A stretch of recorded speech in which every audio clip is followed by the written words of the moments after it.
नमस्कार दोस्तों।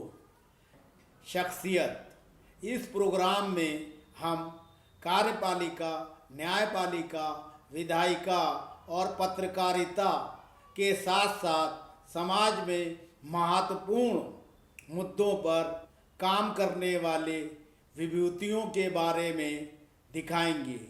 हम ऐसे व्यक्तित्वों का इस प्रोग्राम में साक्षात्कार करेंगे जिनसे प्रेरणा लेकर हमारे देश के युवा अपनी ज़िंदगी में भी कुछ कर सकें। व्हाट्सएप नंबर 9540297770 पर बताएं कि ये प्रोग्राम उनको कैसा लगा और वो किस तरह की शख्सियत इस प्रोग्राम में बुलाना चाहते हैं।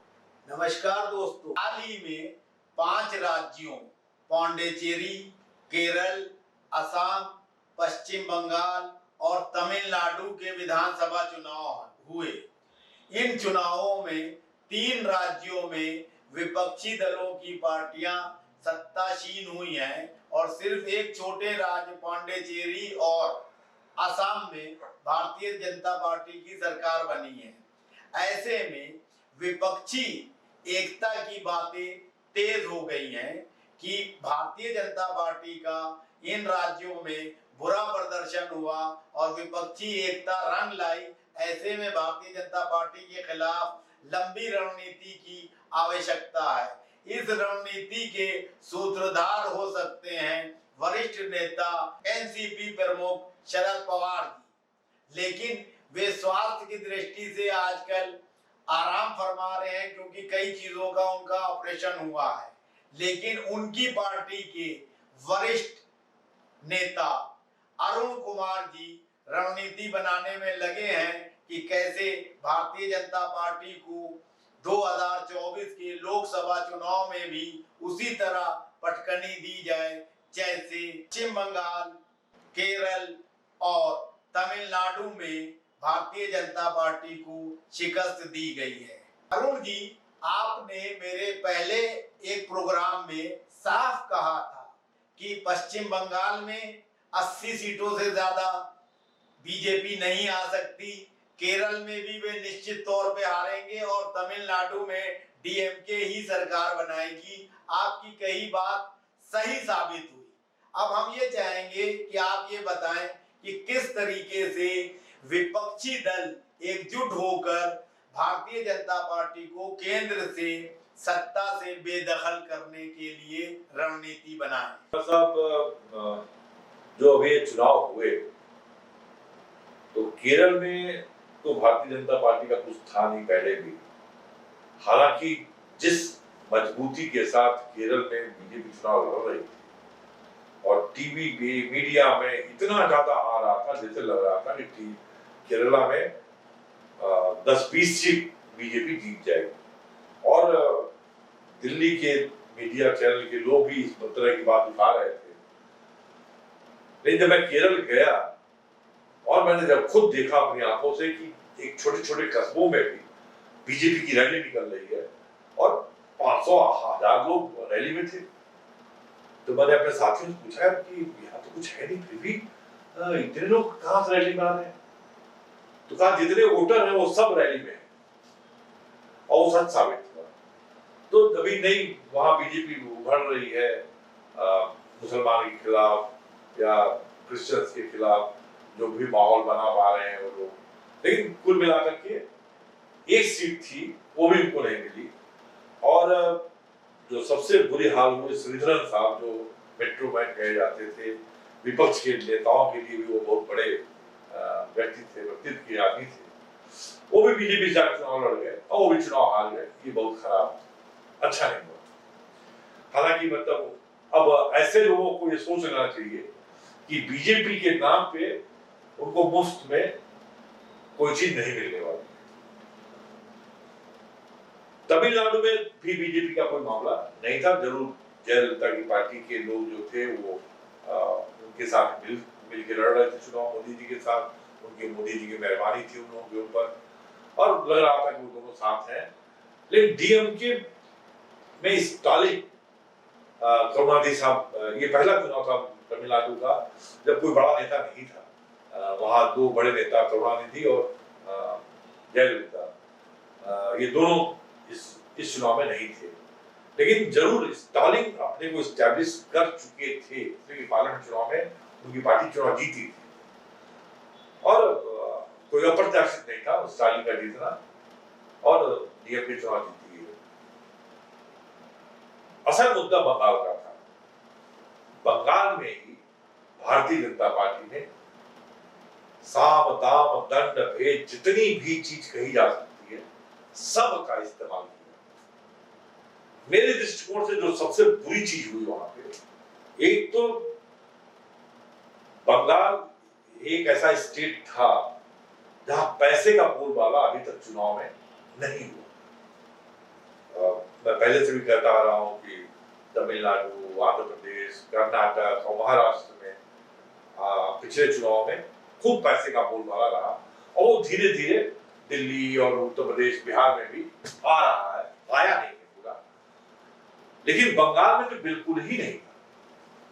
ये पहला चुनाव कि बंगाल में भी भारतीय जनता पार्टी ने खूब पैसे का खेल, खूब पैसे का इस्तेमाल, खूब वैभव ढंग से रैलियां हुई हैं वहां पे, और इतनी दमदारी के साथ बीजेपी चुनाव लड़ी है कि एक बार हम जैसे लोगों को भी डर समा गया कि पता नहीं क्या हो जाए। वैसे भी ईवीएम का डर बना रहता है, लेकिन मैं मानता हूं कि ईवीएम का इस्तेमाल होता है या सत्ताधारी पार्टी या बीजेपी अपने पक्ष में उसका इस्तेमाल करती है, तो वो 10 से 15% उनका ही असर डालती है। लेकिन जिस तरह से वहां चुनाव लड़ा जा रहा था, तो मैंने कहा दो चीज का इस्तेमाल हुआ है। पहला तो ये कि बंगाल में भी पैसे का खेल शुरू हो गया, और वहां की सत्ताधारी पार्टी ममता बनर्जी बौनी नजर आई बीजेपी के खर्चे के साथ। अब अगले चुनाव जो होंगे वो बड़े खतरनाक होंगे। अब अगले चुनाव में जितने भी पैसे वाले बाहुबली लोग हैं, इन लोगों का वर्चस्व शुरुआत हो जाएगी। और जो दूसरा हुआ कि प्रधानमंत्री के पद की जो गरिमा है वो खत्म है। मोदी जी से कोई बहुत उम्मीद हम जैसे लोग बिल्कुल कभी नहीं रहा है। अब कुछ अंधभक्तों को उनसे अभी भी बहुत उम्मीद है, हमें पहले भी नहीं था और आज भी नहीं, लेकिन एक प्रधानमंत्री के तौर पे जो गरिमा प्रधानमंत्री की होती है, उस गरिमा को तार तार कर दिया बंगाल के चुनाव में। तो ये दो चीजें नहीं हुई है। इस तरह से कोई भी प्रधानमंत्री देश में, हमारे देश में कोई प्रधानमंत्री की गरिमा इतनी नहीं गिरी जितना वहां गिरी है। और एक चीज और भी है कि चुनाव आयोग भी कटघरे में खड़ा हुआ है कि वहां पे प्रधानमंत्री के भाषण कराने के लिए उनके से हर जगह चुनाव हो, कई फेज में चुनाव हो, ये साफ दिखाई दिया है। अरुण जी, राजनीति में राजनीतिक दलों के लिए प्रशांत किशोर जैसे लोगों की सहायताएं लेना, सेवाएं लेना, एजेंसी हायर करके प्रचार प्रसार करना, क्या राजनीतिक दलों की सेहत और भविष्य के लिए सही है? मैं मानता हूं इस बात को कि जितने भी राजनीतिक दल हैं और उनके जो नेता हैं, इन सब का दिवालियापन हो गया है। किसी भी नेता को न तो अपने पार्टी में विश्वास है, न अपने पार्टी के कार्यकर्ता पर विश्वास है, न अपने काम पर विश्वास है। तो उनको ये जो चकाचौंध है प्रशांत किशोर जैसे लोगों के लिए, इनके चकाचौंध में ये लोग आ जाते हैं, क्योंकि अविश्वास का वातावरण है, उनको कुछ विश्वास ही नहीं है, तो कैसे चुनाव जीतेंगे? और चुनाव जीतना बहुत जरूरी है। तो ये प्रशांत किशोर जैसे लोग कुछ सब्जबाग दिखाते हैं। जैसे पहली बार एक्सपोजर हुआ प्रशांत किशोर का, वो नरेंद्र मोदी के चुनाव में, पहली बीजेपी चुनाव जब हुई और नरेंद्र मोदी को जो सपोर्ट किया, उस समय कितना खुल के इनका नाम आया था ऐसा नहीं मैं नहीं जानता हूँ, लेकिन इन्हीं की टीम ने नरेंद्र मोदी को चुनाव जितवाने का श्रेय प्राप्त किया। तो उसमें नरेंद्र मोदी को देश के बड़े नेता थे नहीं, उनको इन किन प्रकार किसी न किसी तरह बीजेपी पर कब्जा करना था और तमाम झूठ का मुलम्मा चढ़ा करके सारे मीडिया को खरीद करके और खूब पैसे को खर्च करके और इन जैसे शांत किशोर जैसे लोग जो अपने को राजनीति का चाणक्य समझते हैं या अपने को साबित करना चाहते हैं कि राजनीति में यही लोग सब कुछ है, खाते हैं। लेकिन मैं नहीं मानता कि इन जैसे लोगों की कोई उपयोगिता देश की राजनीति में है। और प्रशांत किशोर को देख करके बहुत सारे लोग इस क्षेत्र में आ गए। एक राजनीतिक कार्यकर्ता जितना अपने क्षेत्र के बारे में जानता है उसका एक दसवां हिस्सा मैं जब जनता दल यूनाइटेड का राष्ट्रीय महामंत्री था उसमें प्रशांत किशोर जी नीतीश कुमार के सबसे निकटतम व्यक्ति थे और वो चुनाव लड़वा रहे थे। उनके टीम के लोग मुझे बहुत जगह मिलते थे। मैं उस समय भी उनके पक्षधर नहीं था, लेकिन मैं जानना चाहता था ये लोग करते क्या। बकवास ढंग की बातें करते थे, लोगों से बात कर रहे हैं, उनसे चार आदमी ऐसी बातें कर रहे हैं जो हमारे ब्लॉक लेवल का कोई भी अदना सा पदाधिकारी जितनी बात बता देगा उतना उनके प्रशांत किशोर की टीम के आईआईटी के प्रोडक्ट लोग जो जाकर वहां पता लगाते हैं वो नहीं पता लगा सकते। अगर एक छोटा सा मैं उदाहरण दूं तो पटना शहर में प्रशांत किशोर ने जो सबसे ज्यादा होर्डिंग्स लगाई और प्रचार किया था वो पटना शहर में किया था। और जिन 3 विधानसभा में सारी होर्डिंग्स लगी थी जनता दल यूनाइटेड की, वहां एक भी सीट हम नहीं जीते, एक भी। और नेताओं का दिवालियापन यह है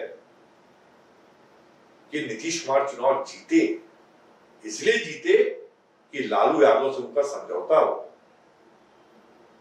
इसलिए चुनाव जीते थे। और चुनाव जीतने के बाद भाषण देते हैं अपने पार्टी वर्कर्स के बीच में नीतीश कुमार कि इस चुनाव जीतने का सारा श्रेय प्रशांत किशोर को जाता है। हमारी पार्टियों में भी सारे के सारे लोग खोगे हो गए, किसी की हिम्मत नहीं है नेताओं के सामने बात करने की। आपने वो दिन देखा होगा कि जब प्रशांत किशोर बंगाल के मिड चुनाव में उनकी हिल गई थी, हिल गए थे। ये अलग बात है, बाद में उन्होंने दावा किया कि बीजेपी 100 सीट नहीं जीत सकती है और जीतेगी तो मैं छोड़ दूं। लेकिन असलियत तो ये था कि वो हिल गए थे और उनको स्वीकार कर लिया था कि हाँ बीजेपी जीत गई। सर, अब गठबंधन की राजनीति पे आते हैं। इन 3 राज्यों में जीतने के बाद निश्चित तौर पर जो है विपक्षी दलों में हौसला बढ़ा है और भारतीय जनता पार्टी डिमोरलाइज हुई है। ऐसी स्थिति में किस तरीके से राष्ट्रीय स्तर पर अभी से गठबंधन को मजबूत करने के लिए प्रयास किए जाने की जरूरत है, उस पर कुछ प्रतिक्रिया दें। ठीक है, चुनाव हारे हैं और उनकी ये स्टाइल है, ऐसे ही चुनाव लड़ते हैं। शायद उनके अंदरूनी रूप से लोगों को पता रहा होगा कि हमें नहीं चुनाव जीतेंगे, शायद उनको भी नहीं विश्वास लगा इतना भी जीतेंगे, लेकिन उनकी स्टाइल है और मैं उसको पसंद करता हूँ कि चुनाव में बिल्कुल युद्ध स्तर पर चुनाव लड़ना चाहिए और चुनाव नतीजा आने तक हमको दिखना ही चाहिए कि हम जीत रहे हैं। और मैं बीजेपी का कि उस स्टाइल का या उस तरीके का मैं मुझे ठीक लगता है और मुझे नहीं लगता है कि बीजेपी बंगाल के चुनाव हारने से डिमोरलाइज हो। कहीं उनको जीतने का था भी नहीं, आज भी कोई वहां दम नहीं। लेकिन आसाम में जीते, आसाम में कांग्रेस चुनाव जीत सकती थी, लेकिन केवल हम विपक्ष में हैं और सरकारें काम नहीं कर रही हैं, हम अपना न पार्टी का संगठन बनाएंगे न हम पार्टी के लोगों को मन देंगे, मनोबल देंगे, तो आखिर चुनाव में वोट कैसे आते?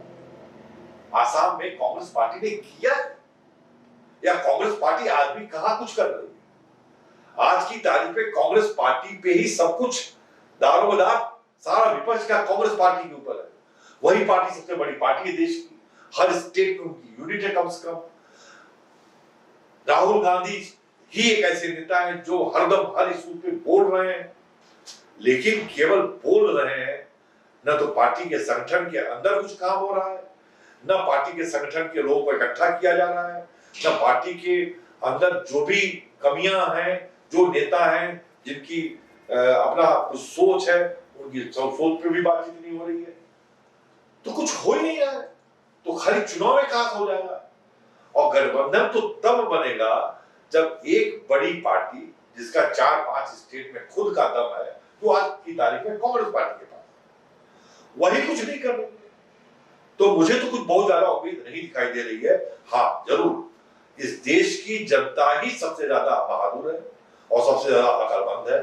ये लोग समझौता करें ना करें, लेकिन इस देश की जनता अपने वोट के माध्यम से विपक्ष के लोगों को जिता देगी, ये अलग बात है। मैं नहीं मानता कि आज की तारीख में विपक्ष का कोई नेता लोगों को इकट्ठा करने का और बीजेपी को हराने का पूरा प्रयास कर रहा है। अरुण जी, इस वक्त कोरोना महामारी का दौर चल रहा है, तो बहुत ज्यादा धरने, प्रदर्शन और मीटिंग राजनीतिक दलों की नहीं हो सकती, ये बात सही है। लेकिन आप जो है राष्ट्रवादी कांग्रेस पार्टी एनसीपी के वरिष्ठ नेता हैं, इस हैसियत से आप डिजिटल प्लेटफॉर्म का इस्तेमाल करके विपक्षी दलों को एकजुट करने की भूमिका में तो आगे आ ही सकते हैं। इस पर आप कुछ कहें। मैं तो एनसीपी अभी ज्वाइन किया हूँ 3-4 महीना पहले ही, और ये सोच के ज्वाइन किया था कि आज की तारीख में विपक्ष में शरद पवार ही एक ऐसे नेता है जो सबको इकट्ठा कर सकते हैं। और मैं दृढ़ प्रत्यक्ष विश्वास है मेरा कि बिना सबके इकट्ठा हुए बीजेपी को हराना बहुत मुश्किल है, और इस काम को शरद पवार ही बहुत आसानी से कर सकते हैं। अभी मैं आया ही था तब तक फिर कोरोना का दौर शुरू हो गया। 22 दिन शरद पवार जी की खुद अस्वस्थ हो गए, उनका 2-3 छोटा ऑपरेशन हुआ है, 1 महीने मेरे ख्याल से ठीक हो जाएंगे। तो मैं तो सोच के ही एनसीपी में आया कि शरद पवार जी ही सारे विपक्ष को इकट्ठा करने का काम कर सकते हैं, इसलिए कि वो सबसे वरिष्ठतम नेता है और उनकी एक साख है बीजेपी के खिलाफ, उन्होंने दिखाई है महाराष्ट्र। मैं समझता हूं कि अभी देर है, थोड़ा सा 1 महीना 1.5 महीना लगेगा, शरद पवार जी स्वस्थ होकर दिल्ली आएंगे, उस काम में आगे बढ़ेगी।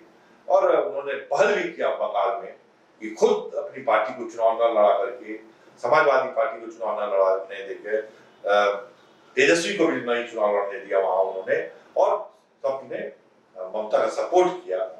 यह एक जज्बा उन्होंने दिखाया बीजेपी के खिलाफ कि और ममता को सपोर्ट किया। तो मैं समझता हूं कि ये वो काम कर सकते हैं। शरद पवार जी का जो व्यक्तित्व और कर्तृत्व है, ये किसी से नहीं छुपा है। उनके कहने मात्र से राष्ट्रीय जनता दल, झारखंड मुक्ति मोर्चा, डीएमके और समाजवादी पार्टी, सभी लोग जो है उनकी बात मान लेते हैं, और ममता बनर्जी को सबने मिलकर उनके कहने से ही समर्थन दिया। तो क्या आने वाले समय में शरद पवार जी के नेतृत्व में एक गठबंधन मजबूती से उभरेगा और उसमें कांग्रेस को भी जगह दी जाएगी और पूरी तरीके से भारतीय जनता पार्टी के खिलाफ ताल ठोकने में कामयाब होगा? देखिए, इसमें कोई दो राय नहीं कि बिना कांग्रेस के कोई विपक्षी एकता कारगर नहीं हो। हाँ, यह काम श्री शरद पवार जी का है कि वो पहले सबको इकट्ठा करें और लोगों को और कांग्रेस के साथ उसका गठबंधन बने, तभी बीजेपी को हराया जा सकता है। और मैं समझता हूँ यही होगा। अभी उत्तर प्रदेश में चुनाव होंगे, बहुत महत्वपूर्ण चुनाव होगा, उसमें अखिलेश के नेतृत्व में चुनाव लड़ा जाएगा, और अखिलेश मैं समझ रहा हूँ कि शायद कारगर साबित हो, बेहतर हो कि सबको मिला के लेके चले। जब मुझे डर लगता है कि जब स्टेट रीजनल लीडर्स सारे नेताओं को नकार कर कहते हैं मैं खुद अकेले लड़ लूंगा, तो मुझे जरूर दिक्कत होती है। हालांकि यह काम ममता जी ने भी किया। अगर ममता जी बंगाल में राष्ट्रीय जनता दल को 1 या 2 सीट दे देती, अखिलेश यादव को 1 सीट दे देती, एनसीपी को भी 2 सीट दे देती, झारखंड मुक्ति मोर्चा को भी 2 सीट दे देती, क्या फर्क पड़ता? और इन सब नेताओं को लेके झोंक देती, अकेले जो घूम रही थी, ये सारे नेता वहां मैदान में दिखाई देते, तो एक दूसरा माहौल हो, जो हमारे जैसे आदमी में डर पैदा हो गया, अरे कहीं ऐसा ना हो कि बंगाल में गड़बड़ हो जाए, यह डर तो कम से कम नहीं पैदा होता।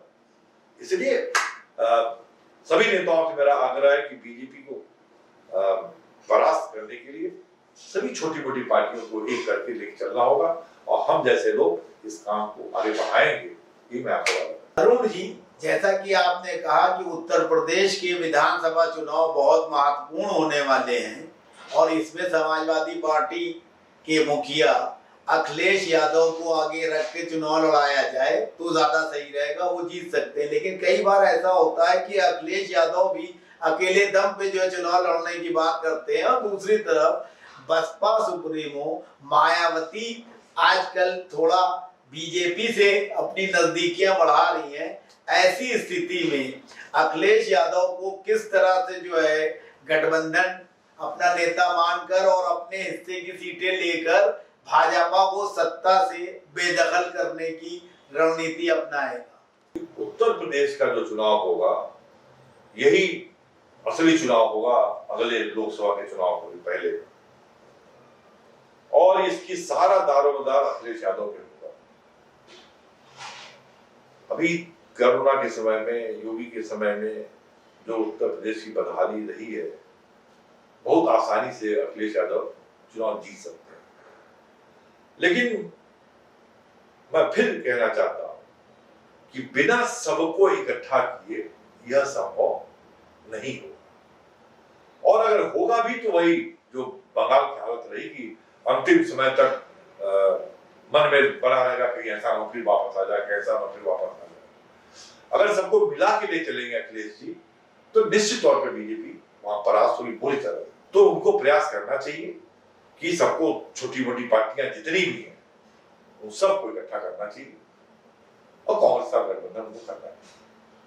बिना कांग्रेस का गठबंधन किए बीजेपी को आप हराना बड़ा मुश्किल, लेकिन अखिलेश यादव के ही नेतृत्व में ये चुनाव होगा और वहां सब लोग मिलकर चुनाव लड़ेंगे। जहां तक मायावती की बात है, मैं उनके बारे में कुछ भी नहीं कह सकता। उनके बारे में कुछ भी अनुमान लगाना बड़ा मुश्किल है। नहीं तो मायावती और अखिलेश यादव दोनों मिलकर चुनाव लड़े, चुनाव के दूसरे दिन ही मायावती का जो स्टेटमेंट है उससे विपक्ष की एकता को बहुत धक्का लगा। और जैसा आप कह रहे हैं कि बीजेपी में जाएंगी, क्या करेंगी, ये उनके ऊपर है। लेकिन मैं समझता हूं कि उनको अगर वो आना चाहे जरूर लेना चाहिए, अगर मायावती भी आना चाहे बिल्कुल ही लेना चाहिए। हमारी दुश्मन या हमें बीजेपी को हराना है और सबको एक साथ ले चलना है।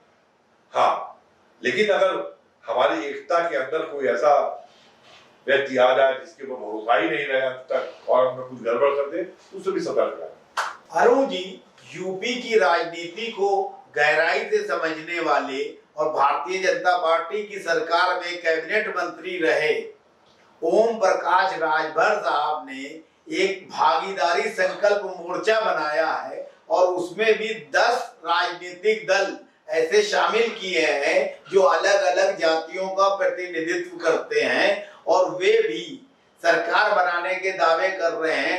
तो क्या इन 10 पार्टियों के समूह से भी अखिलेश यादव को बात करके और अपने पाले में इनको करना चाहिए? जो लोग भी बीजेपी के खिलाफ हैं उन सब को इकट्ठा करना चाहिए। ओम प्रकाश राजभर मिनिस्टर रह चुके हैं, छोटे छोटे जातियों के संगठन को लेकर साथ चल रहे हैं, उनका स्वागत है। लेकिन उनको भी ये समझना चाहिए कि केवल एक जाति के, एक जिले की पार्टी को, एक स्टेट की पार्टी को से कुछ बहुत फर्क नहीं पड़ता है। और वो सब मिल करके अगर बीजेपी को हराने में सहयोग कर सके तो बहुत अच्छा हो। लेकिन ओम प्रकाश राजभर जी का कहना है कि जो भी जातियां उनके साथ हैं उन जातियों को प्रतिनिधित्व ना तो बीजेपी ने ईमानदारी से दिया, ना समाजवादी ने दिया, ना बसपा ने दिया, ना कांग्रेस ने दिया। इसलिए वो सबको सबका हक दिलाने के लिए इस राजनीतिक गठबंधन में आए हैं।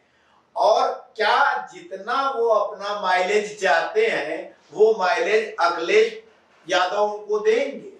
मैं फिर राजभर जी से आग्रह करना चाहूंगा कि ये छोटे छोटे दल जो उन्होंने बनाया है, इकट्ठा किया, बहुत अच्छी बात है। लेकिन अगर उनका इशारा केवल उनकी जातियों को या उनके साथ जो पार्टियां हैं उनको ही आगे बढ़ाना प्रमुख लक्ष्य है, तो हम उससे सहमत नहीं है। हमारा लक्ष्य है कि इस देश में सांप्रदायिक ताकतों को हटाना है, उनको शिकस्त देना है।